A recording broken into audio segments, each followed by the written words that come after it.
Vel Philips is an African-American woman who is interested in making Milwaukee better. In 1956, Phillips became not only the first African-American, but also the first woman elected to sit on Milwaukee's Common Council. One of Phillips' main goals was to have open housing. She introduced the Phillips Housing Ordinance in 1962. Open housing is the right to not be discriminated by your race when looking or buying a home. While Milwaukee had an ordinance in place for open housing, it was not a very strong one. When the bill was voted on, it lost 18-1. However, Phillips would not give up on the bill, and she reintroduced it multiple times. In the late 1960s, the NAACP joined Phillips in trying to get the bill passed. They held multiple marches to gain attention to the growing issue. Phillips participated in the marches and was even arrested. The march was a statement. The group walked from the 16th Street Bridge to the south side. The bridge acted as a landmark line to separate black citizens from the white ones. During the march, 200 people marched across the bridge and were greeted by whites throwing rocks, bricks, and anything else they could get their hands on.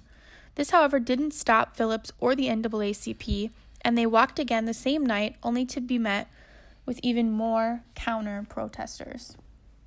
The March for Equal Housing was held 50 years ago, and although the Housing Act was passed by the federal government after the assassination of Dr. Martin Luther King, and Milwaukee passed a stronger citywide housing ordinance, segregation in Milwaukee is still today a big problem.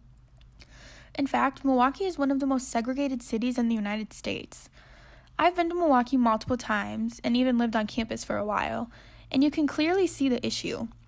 There is even a nickname for the popular Milwaukee neighborhood, Whitefish Bay. Whitefish Bay is often called White Folks Bay because it's a rich, primarily white neighborhood.